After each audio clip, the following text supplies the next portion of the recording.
What's really gratifying seeing that again is how strong I think we were across the genres, because we had the finale of Derry Girls, it was amazing, but we also had a bunch of new comedies land, several of which we've announced we're going again with this week. The Curse, Hull Raisers, Big Boys, all I think future comedy hits. We had in Screw and Suspect and Undeclared War, three of our biggest ever streaming drama hits. We had a bunch of really cut-through docs there. You saw Kyle. I don't know if any of you have seen the disability and abortion doc that you saw a bit of in there. It's one of the strongest docs I think we've ever put out on the channel. I'm so proud of it. We got England football on the telly for the first time, on Channel 4 for the first time ever. We've had, I think, extraordinary run of response to the Ukraine crisis, and then we had the first of the Tory leadership debates. So, and then you saw a bunch of new formats that have landed all the way from, I literally just told you, to Open House, a format about sex with lots of people who are not your partner. So it just feels like a good, strong showing across the board. Absolutely. If I can sort of start by asking you, and I hope this doesn't come across in a rude way, but there were, if I can put it like this, some slightly raised eyebrows perhaps when you got the top job, given your background as perhaps more of a newsman than a content production man. Do you feel that you are winning over the producers now? How is that bedding in? I think it's a question for these guys. I think this is my 5th Edinburgh. I think I'm just about house trained for television. I've got some TV shoes. I've learnt how to be a little gentler in feedback than we used to be in newspapers. You'll have to ask my colleagues if I actually pass as a TV person these days. They do occasionally pick me up when I talk about readers instead of viewers. But no, I feel, most importantly, I feel like the channel, what we've done with the channel now, reflects what I really hope Channel 4 could be, and I think you get a sense of that in that tape. Yeah. This is the first Spotlight session since Emily Maitlis's McTaggart lecture last night, of course, which has been trending and everybody's talking about it. So I would love to hear your response. Well, first of all, I thought it was a brilliant speech. And I think that due impartiality is the absolute bedrock of trusted journalism, and we've all seen in America what happens if you lose that. But impartiality does not mean not calling out things that are simply untrue. And we have got to recognize when the people that we cover in our journalism use impartiality as a stick with which to try to suppress the coverage that they don't like. And I think that's what Emily was so powerfully calling out last night. And I think the thing that we have to obsess about as broadcasters, as news organizations, is trust. And we have to constantly look at how trusted we are as sources.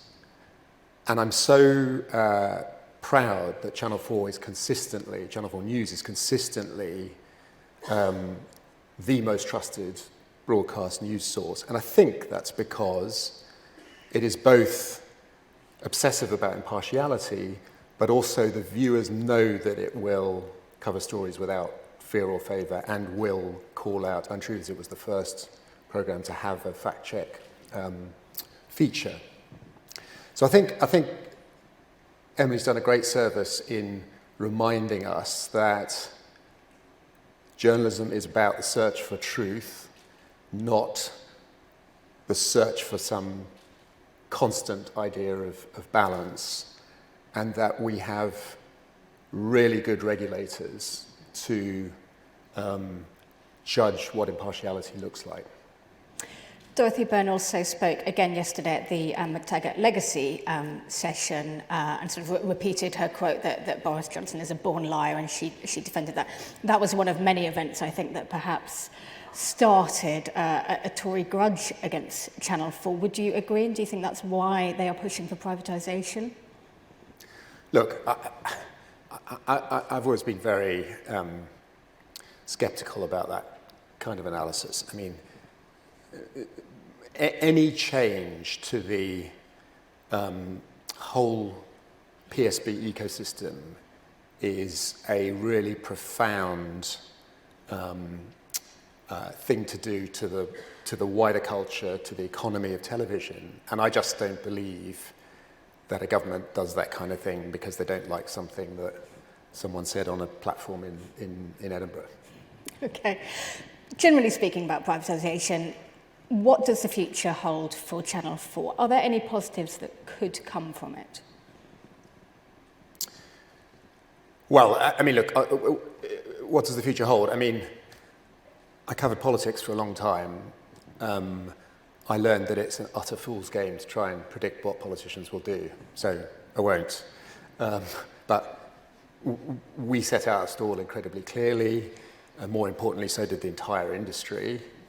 I think the whole industry made it absolutely clear that the contribution that a publicly owned Channel 4 can make to the wider creative economy, to levelling up, that the kind of shows that it delivers that other broadcaster streamers don't, that contribution is best protected by staying in public hands. I think that was very clear from the debate. And we know that 96% of people who answered the consultation said the same. So I think, and we're in the rudest health probably that we've ever been in. First time we broke $1 billion in revenue last year, £100 million surplus.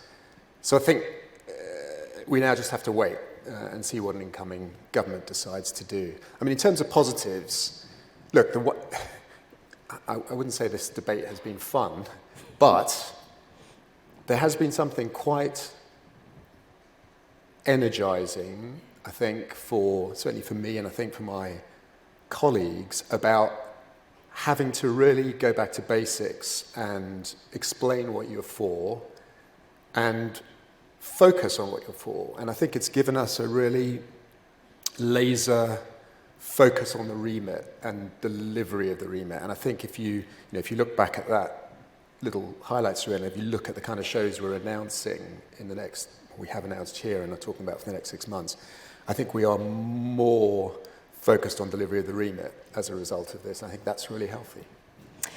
We're going to take a look at some of the new shows that you've announced that you've got coming up. But before we do, a slightly lighter topic, but no less interesting, something, again, that everybody seems to be talking about at this festival, or everyone I bump into anyway, is Big Brother, bought by ITV. Do you have any regrets about letting it go? Was there ever a conversation about taking it back? How do you feel about that moving to ITV? Well, look, it's a wonderful, wonderful show. It did wonderful things for Channel 4 for 10 years, for a decade. It did a great job for Channel 5 for 7 years. In fact, they only just stopped it 3-4 years ago. I'm sure it will bring an audience to ITV. But I do think there's something depressing about this microwave moment that we're in television, with so many old dishes being reheated. And hands up, we do some too, right? And we've got changing rooms on air at the moment. But I think if Channel 4 is about anything, it has to be about looking for that new dish, looking for the new recipe. And that's what we need to keep our focus on. And that's why I'm so proud that this week we've announced a bunch of new shows, including 2 really big reality shows, Rise and Fall and Alone, very, very different shows. But both of which are really big bets on big, difficult ideas. You've announced also a documentary about extra-large penises, and that's the second time I've said that word in this room in 2 days, which is odd, but there we go. And a musical about Prince Andrew, which you were very kind enough to show a clip of the other night, and I have to say it does look extremely good.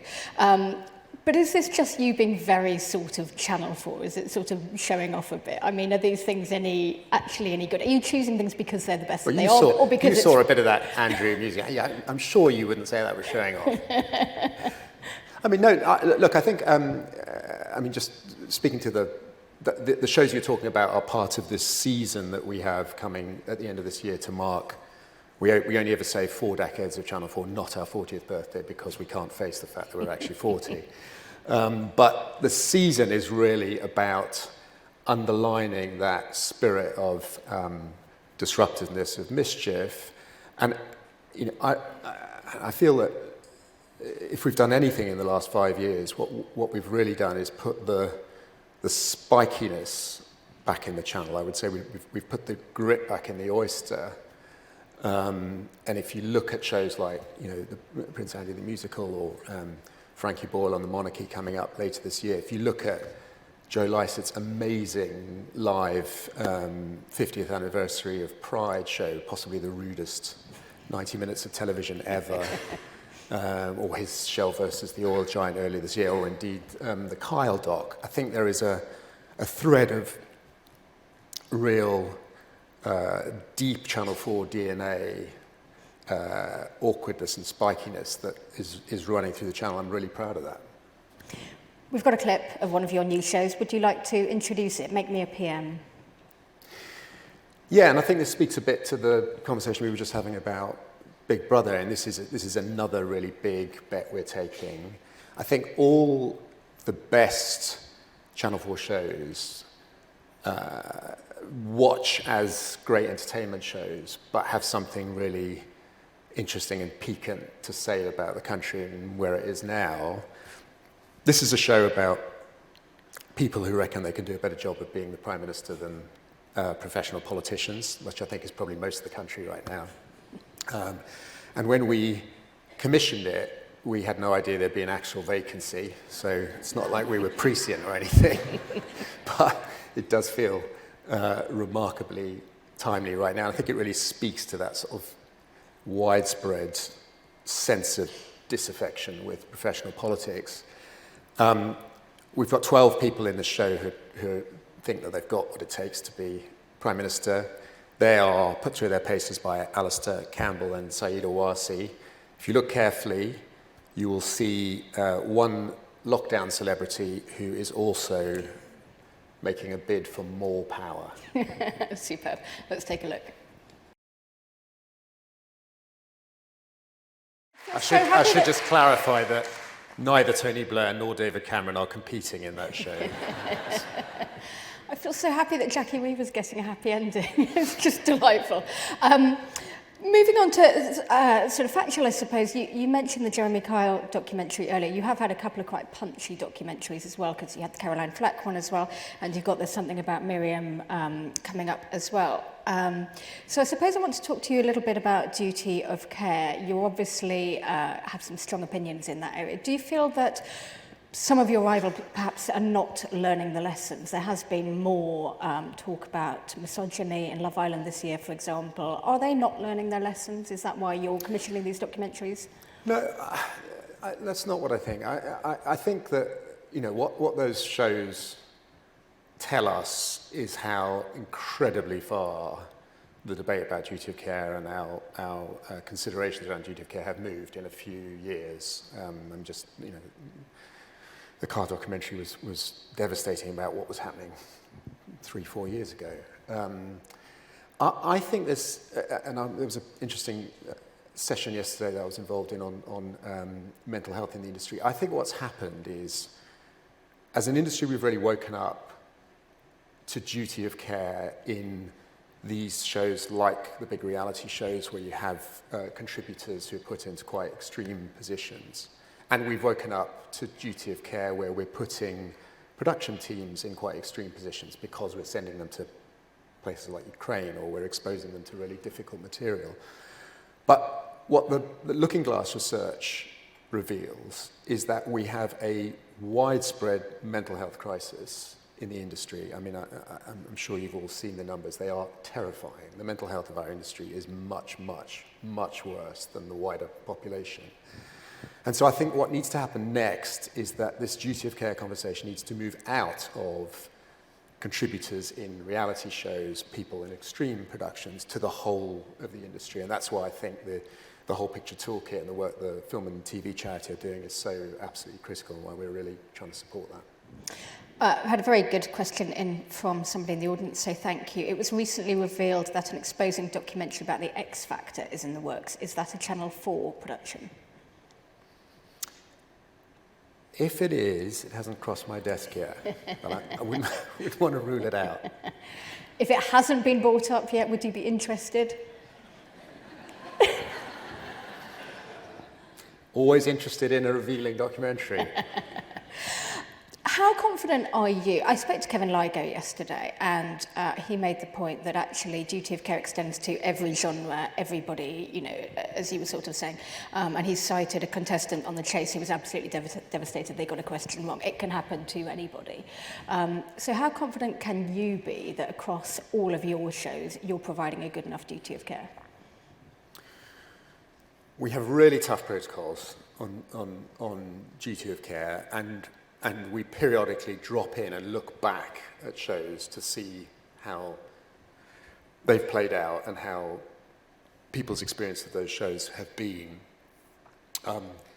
I think the really hard thing here is that it's important that we let all kinds of people appear on television. So we can't get to a point where we are screening out 50% of the population because they've had some risk flag raised. So we have to balance really meticulous duty of care with keeping a degree of access and openness to television. Let's move on just finally to diversity and inclusivity, which of course was a huge topic last year and quite rightly continues to be so this year. Can you update us on any progress within Channel 4 about your targets? Yeah, I think we've had a really significant year on this, and obviously almost exactly a year ago we had the Black to Front Day, which I think we all, you know, is a pretty extraordinary thing to just to make happen on a single day, to have a single day of programming of all black-led programming. But we all knew that, you know, that would not amount to that much unless it had a serious legacy coming out of it. And I'm really proud of where we've got to in the year since, in that, you know, we've had a bunch of those shows recommissioned, come back regularly into the schedule. A lot of the talent who made their first appearance on that day have since been commissioned for other shows, and we've made really serious commitments in the months since to ring-fencing spend for ethnic minority-owned companies, because that's been one of the things that has really surfaced as an issue since Black to Front. I think we're the only broadcaster that's done that, and we've committed to doubling that figure over 2 years. We've issued a new set of guidelines where we've tried to get at some of the nuanced issues that came out during the Black to Front project. So, for instance, it doesn't make sense to have quotas for diverse staff on productions that are the same across the country because the population mix is different. So we've come up with a set of targets that vary around the country. We've tried to create clear incentives in our guidelines that make it, that incentivize producers to have senior people who are diverse, not simply the most junior people in a production. So I think we've made really significant progress there. And then this year, our focus has really been around disability, which I think has been, if anything, the sort of Cinderella area of diversity. Channel 4's had an extraordinary history around the Paralympics, but very often it seemed like there's an amazing burst of disabled talent on air for a Paralympic year and then a sort of a 4-year gap. And so what I'm so thrilled about is the number of shows that you're now seeing on the channel fronted by disabled talent, Sophie Morgan or Alex Brooker or Rosie Jones, all in prime. This week we announced a really thrilling new drama, ID, by Genevieve Barr, who's an actress who's deaf, and it's a wonderful piece which has got disability sort of incidental to it rather than the sort of centre of it. And we've done some amazing work with Ali Castle, who leads for us on this, around creating a code of portrayal which we hope will encourage sort of three-dimensional representation of disabled people, and not simply a representation of them either as sort of heroes fighting adversity or victims. And then the whole industry has now come together, and that's a brilliant thing to see, and you've seen the statements made this week, to really go on a crusade, I hope, to get rid of all the obstacles to simple functioning in the industry which disabled people have faced. Whether, when underlying health condition, which launched after Jack's speech last year, when they did their launch, there were the most shocking revelations about the lack of accessible toilets on sets. So I think we finally grasped that nettle. There feels like a real current of energy around that, and I think this next year we should see real progress around disability. Ian, I feel like I could possibly talk to you for about another 7 hours. Let's talk. But should we get your team on? I'd love that. They're much more interesting than me. And do please carry on sending your questions for Ian or for the rest of the team, who I shall introduce and bring on now. We have, please welcome Caroline Hollick, Head of Drama, Lawrie, Head of Factual Entertainment, Shiminder, Nahal, Head of Specialist Factual, and Karl Warner, Head of Youth and Digital.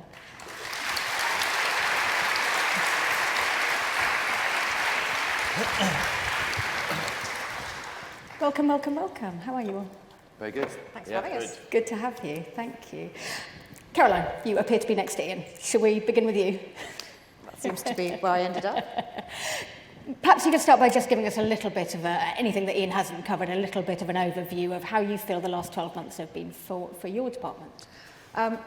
It's been a really exciting year, I think. We started with Screw, which landed brilliantly, and we're really, really pleased that Screw's coming back.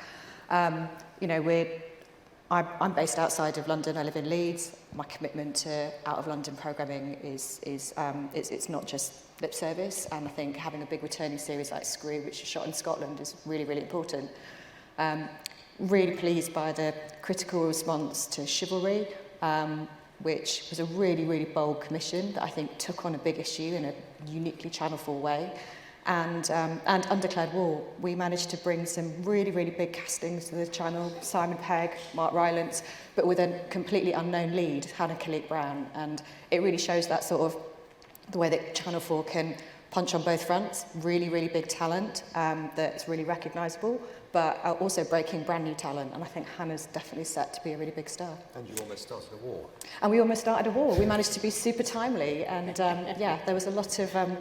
we had quite a punchy marketing campaign that we were a little bit nervous about, but I think it really played into just how timely Peter Kosminski's vision of Britain always is. Talking of talent, again, this has been a really big talking topic, I think, last year, but particularly this year as well, is just the increasing competition for talent as streamers explode all over the place. And whether you hold on to your existing talent, whether you fight for them, whether you find new talent, where do you find new talent from? What's your take on that? Well, I think because Channel 4 plays such a unique role in the television landscape, we always feel like a really good home for big established talent. We never seem to have difficulty bringing big names to the table, whether it's David Tennant, whether it's Jodie Comer. So I think that it's the projects themselves that attract the on-screen talent. In terms of writing talent, again, we've always we've got history with writers like Peter Kosminski, writer-directors, Russell T Davies, Jack Thorne, but we're also always a home for new talent, and we take that really seriously. I mean, I can talk about this a bit later, but we've got some upcoming series by a number of writers for whom it's their first series for Channel 4. So I think because we're, as a team, because we're really, really supportive, because we all come from a production background. I worked in production for 20 years before I became a commissioner. I feel like we're also a really, really good home for producers to come to us. I will sort of say, look, we all come from script editing backgrounds. We give good notes. I think we give good notes anyway. And we're really supportive. And also, the other thing I would say to all producers who are thinking about bringing a project to Channel 4, we love making drama and we think it should be really fun. And I think that doesn't always happen in this industry. We're really on your side. So even though we're sort of smaller broadcaster than some, I think we can be a really, really attractive home for both new talent because we're supportive and big talent because we work really hard to get your vision on screen. Tell us a little bit about then what you've got coming up, and we've got a clip with rather a large name. Can you introduce it? Tell us a little bit about it, please. So yeah, we've got some really exciting things coming up. I want to speak particularly to drama that serves our younger audiences. We're really looking to increase our investment in this space. It's important to say that that doesn't mean YA, pure YA. Our dramas have got to also have a sort of universal appeal that doesn't exclude an older audience. End of the Fucking World's a really good example, as is Ackley Bridge. So in this space, we've got some really exciting shows coming up. Next month, we've got Somewhere Boy, written by Pete Jackson. Again, it's his first series for TV, which is from the makers of The End of the Fucking World. It is utterly unique. It's a dark series with a real heart about what it means to be a teenage boy in modern Britain. We've also got coming up a new series called Dance School. This is very close to my heart because it's a Leeds set series. It's a Leeds-based production company. We're doing street casting in Leeds. It's a series about a group of young people who are passionate about dance. And we've also got a brand new announcement, which I think we've literally just announced this morning, called The Gathering by Helen Walsh. Again, her first series for TV, bit of a theme here. And that's sort of an epic thriller produced by World Productions about an incident that happens at a party, a violent incident, where we unpick the teenage suspects who could have carried out the crime, but also their parents. It's got quite a sort of, we've got their own secrets. And that's actually, most of our younger skewing dramas are 8 by 30. This series is actually 6 by 60.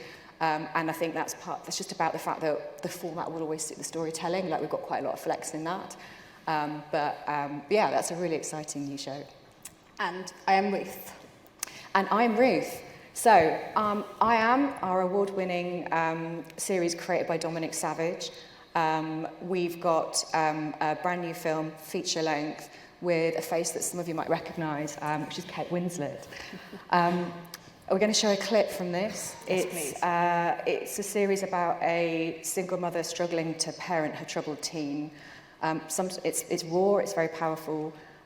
This particular clip I find quite relatable. It's definitely will resonate with anybody who lives with teenagers or has been a teenager themselves. Brilliant. Let's take a look. Thank you. It's not very funny, though.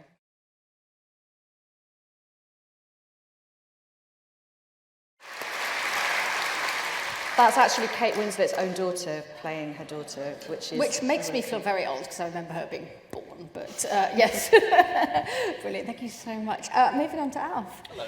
Hello. Same questions really to start off with. Do you want to give us a little overview of what you feel has worked really well for you in the last 12 months? Well, Fact is obviously spans a huge range, and we sort of focus on premium factual all the way through to very constructed reality. And so last night I was scrolling through, I think Barb have delayed the overnights last night. The Accused ran the terrifying gauntlet of the British public's opinion. So I don't know how it's done, but it's a beautiful film by Curious Films. Very immersive account of what it's like to be caught up and accused of something. And so we had that. Earlier this year, obviously, we launched Open House, the great sex experiment, which my partner told me was depraved and that I should be ashamed of myself. I'm actually incredibly proud of it, and I stand by it as a kind of Reithian public service broadcasting. If you want to know what it is like as a married person to have sex with someone outside your marriage, that show will tell you. And it does it on it with great heart and spirit, and very sincerely, actually, if you know, for people who've seen it. And it's very authentic, which is the key. And it tells stories that, you know, I didn't feel I'd seen those stories, right? And that's a lot of what we're trying to do in Fact 10 and across the board, is trying to find new stories you don't feel you've seen. And then, of course, I suppose just the other thing of the last 12 months of it's Married at First Sight is, you know, been one of the standout things, transformational things for us and, you know, for the portfolio to some degree. And it's launching Monday, so Series 2, which is even better, I think. Yeah. I suppose going back a little bit about what I was saying to Ian, hopefully you were listening in the wings, do you just sort of, is there an idea that you sit around a sort of conference room sort of going, well, that feels very Channel 4, that's outrageous, everyone will be talking about, you know, married people shagging other people. Does there have to be something more to it than that, and what is that thing? I think opinions vary on this. One is trying to do a lot of different things, right? We're trying to keep an audience, keep a mass audience. I personally, Ian can possibly disagree with this in a second, but I mean, I personally don't think very Channel 4, but I do think new, right? I do try and think we haven't seen this before, and I do think Channel 4 has a tradition of breaking new ground, right? And so that's my personal take on it. If you're bringing someone a story they haven't seen before, that is an exciting story, that feels like a great place to be. You know, you wouldn't want to pass up great stories because it isn't Channel 4, if you sort of mean. So I tend to not see it as a limiting thing, but as a goad and a spur. And as Ian says, I mean, privatisation has obviously made us all think, you know, with renewed focus about how to be distinctive, which is exciting. And, you know, obviously we're going to talk about what's coming up, but, you know, we're not remaking Big Brother. We're deciding to do something different. We're launching a new, you know, reality show, in this case about haves and have-nots, which I gather reality shows about haves and have-nots are all the rage at the moment. But yes, so tell us a little bit more about this. You know, it's a big significant bet. So it's if you've seen the announcements, it's probably going to be slightly less high-minded, perhaps, than they might have implied. I don't think J.G. Ballard is going to like feature in the marketing. It's aimed to be a sort of broad, populist, popular reality show, following a cast of people you hopefully like and are interested in and care about, but navigating a completely new, sort of dramatic and extreme world, or twin worlds that we've created for them.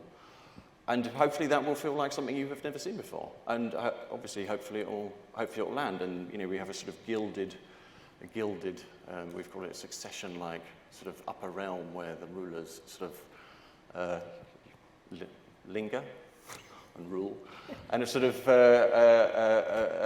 workers area in the basement, where actually they keep this whole world going, this whole ecosystem going, and that parallel obviously, you know, has all sorts of obvious resonances that don't need to be spelled out. But you know, it's a big play, right? So this is a big bet, but at the same time, we're in the market for these big bets, and increasingly the things that drive all four, which is where the future of Channel 4 ultimately lies, are reality and premium factual. And reality particularly, volume reality, if you get that right, is transformative. You know, Married at First Sight has been transformative. So for the portfolio and the channel to find another title that does that kind of job is obviously, there's a huge spur to find that.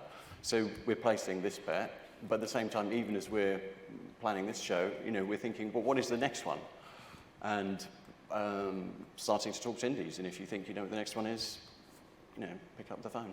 So throw them a bone, give them a hint. What sort of thing are you looking for, or perhaps not looking for is perhaps sometimes easier to explain? We're going to issue probably a slightly refined brief, which I won't do now if I may. But okay. I suppose just, so reality is a huge focus.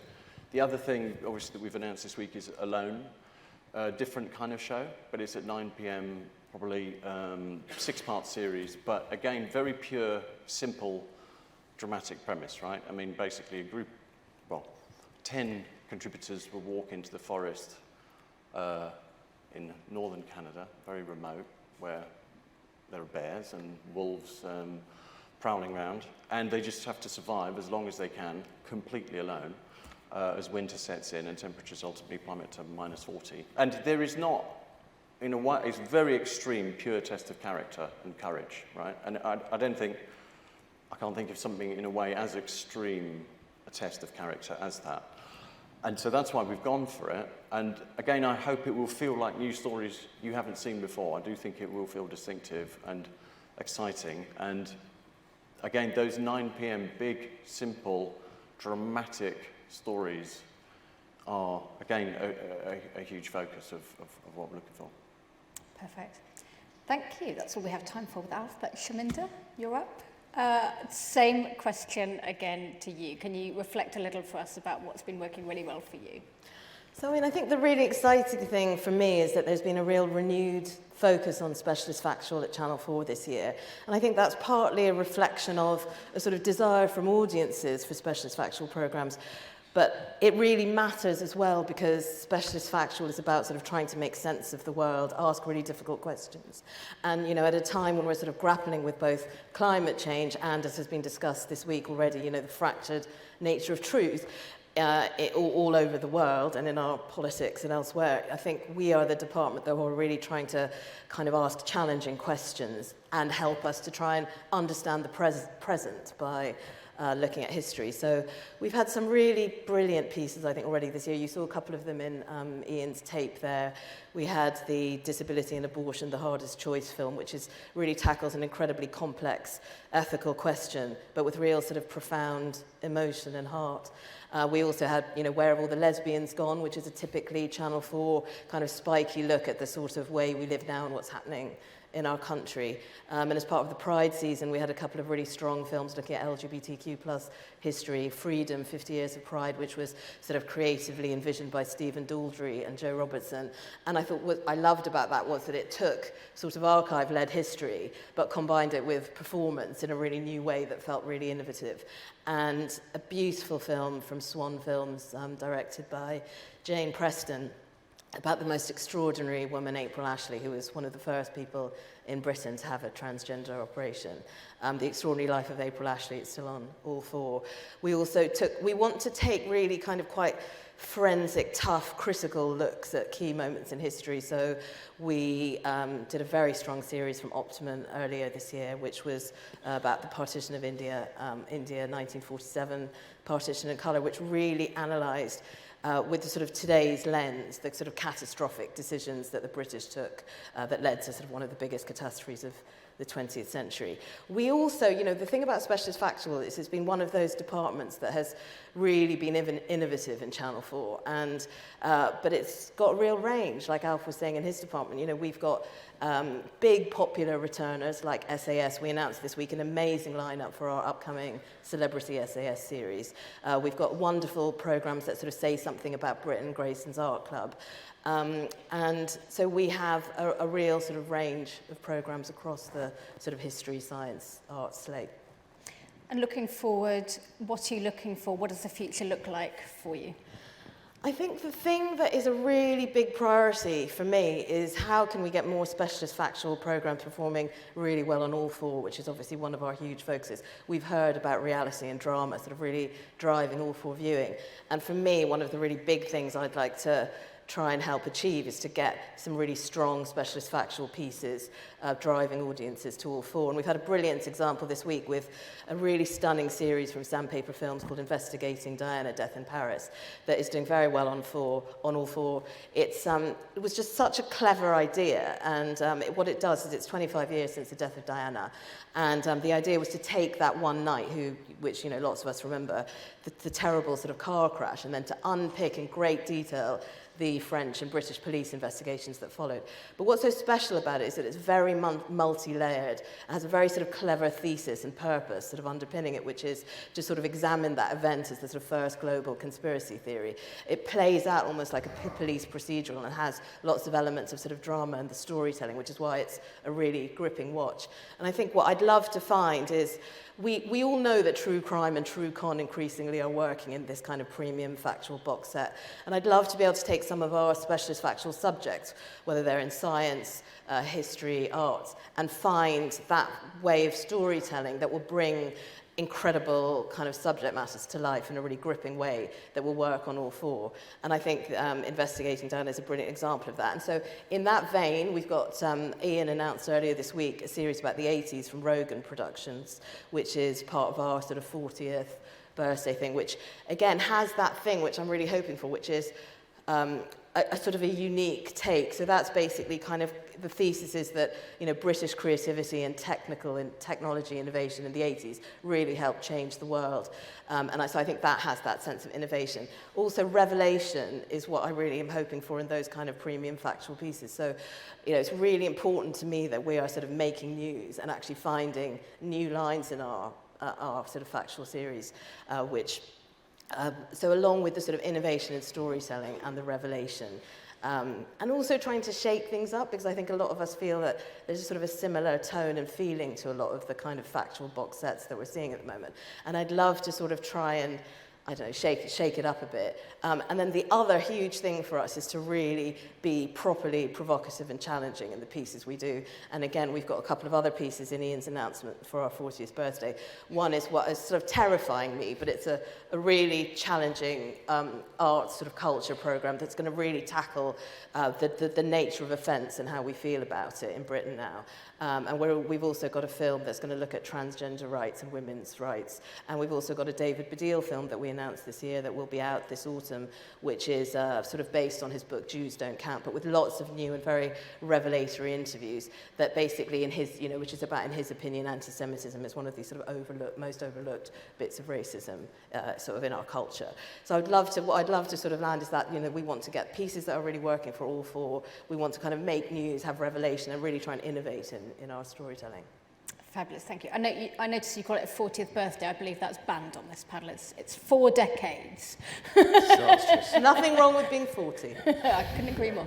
Thank you so much. And very last but not least, Karl, same start for you, really, I suppose. Can you talk us through your last 12 months? Yeah, well, the ambition on E4 has been to make it a powerhouse of reality and factual for all four. So half of all four's top 10 shows are E4 shows, which we're very proud of, and we want to continue supercharging the platform with those types of shows. Made in Chelsea, Celebs Go Dating, Married at First Sight, of course. Where we're a little bit lighter on ideas is in the factual space. We'd love more lower cost factual shows. By lower cost, I mean about 120, 130k an hour. Worth bearing in mind that our audience are female skewed. They're not super cool and hipster, sort of avant-garde, so simplicity and authenticity is super important. Best people to contact about lower cost doc series, factual if you like, is Mel Bezalel or Simon Lee, works in Elisa's department. And then the other area that I help oversee is digital commissioning. We've made a big step forward in the last year with Sasha and his team. It's a brilliant team. Some of them are here, some of them I think are like in a K-hole somewhere. They've been going at it hard, representing Channel 4. They've been focused on working with content creators and retaining the authenticity of those bits of talent. So I've been working with people like Nella Rose, Amelia de Moldenberg, Chunks. I think we're going to show a clip of Alhan's new series, It's All Right to Be White. This is a series where Alhan, for those who don't know, is a big digital star. He investigates the whitish tribes that he thinks exist in the UK. This is a sort of work in progress, so bear that in mind when you watch this clip. But it's another great example of the team working, as I say, with content creators and trying not to dilute their voices, retain all their authenticity. So, yeah, this is It's All Right to Be White. Wonderful, thank you.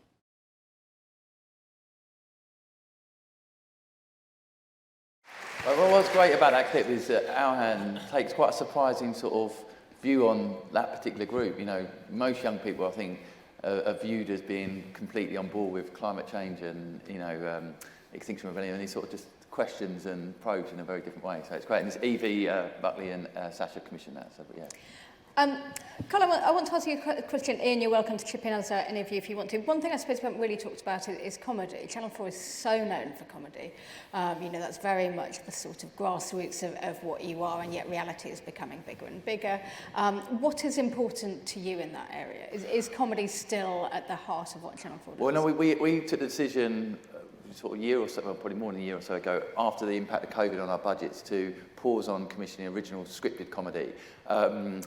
You know, of course, E4 had a long tradition of doing brilliant comedy like The In-Betweeners, for example, but it just made more sense for us economically to invest and commit to factual and reality, as I said, so that is the priority. But comedy is hugely important to Channel 4. Ian will speak more to this, but that is absolutely a priority for the portfolio. Yeah, I would say that's a very specific E4 position. I would say comedy is more central than it's ever been on the channel, and we saw 2 or 3 of those shows in that highlights reel. But just stepping back a second and sort of joining the dots between some of the stuff these guys have been saying. I mean, Caroline talked about the role of young drama in particular in driving streaming. Elf talked about reality. What we see when we look at what's driving our streaming growth is consistently, particularly with younger viewers, it's the big reality shows, Married at First Sight, it's Chelsea, it's the dramas, and it's the comedy, particularly the comedy archive. And the economics of comedy have obviously changed hugely now that people can go back and watch comedy endlessly. So what we're doing over the next 3 years is really doubling down on scripted comedy and drama and reality. And we've earmarked over 100 million extra investment cumulatively over those 3 years. So there's a really significant dialing up of comedy, drama and reality over that period. We did have a question about scheduling, which I've now lost, but that seems to tie nicely to what you're just saying. And it was along the lines of there are sometimes slight scheduling nightmares where things get moved in the sort of 10, 11 p.m. slots and so on, and whether that's a concern to you and whether you are going to tackle that. I'm not sure what that's getting at, really. I mean, scheduling is a much more complicated business now because the brilliant scheduling team are having to juggle not just the traditional demands of working out how to dodge huge other shows on other channels or schedule in a complementary way to what's going on elsewhere, but also how to schedule shows which may be primarily on-demand shows. I mean, right now, a huge amount, particularly of our comedy viewing, is all on All 4, but we still want those shows in the schedule somewhere. So quite often, you know, those shows will be doing very small numbers in the schedule. That needs to be managed in a way that doesn't sort of crash the linear schedule. So scheduling is a much more complicated, I always wonder whether it's an art or a science, dark art than it was before. Absolutely. Very finally, because we really are running out of time, I wonder if everyone could just sum up in a very quick sentence exactly what you are hoping people will pitch to you this afternoon, tomorrow. We'll pitch? Yeah. New stories, I mean, for me. New stories for you? Stories that have got something revelatory to say about who we are today. Okay. Well, I mean, I guess something that's going to be utterly sort of shocking and blow my mind, something I've never heard before, or that will just make massive news and kind of be all over every front page. Yeah. Yeah, and I've said lower cost factual documentary series. Cheap, make it affordable, guys. Yeah, none of that inflation bullshit. Come on. Yeah. Ian, for you, what would be your dream if one of your team came to you and just said, this email's just come through? Documentary about the X Factor. No, what floats my boat more than anything is TV with consequences. Shows that have real consequences. And we've had a lot of those on the channel over the last year, Karl being a good example. More of that. Perfect. Brilliant. Well, everyone go away, get your phones out, pitch away. Thank you so much. That was an absolutely fantastic session. Lots and lots to unpick, but really thoroughly enjoyed it. Yeah, absolutely. Very well done. Thank you so much to everybody. Thank you to Ian and Caroline and Alf and Shiminder and Karl and to our BFL interpreters. Thank you.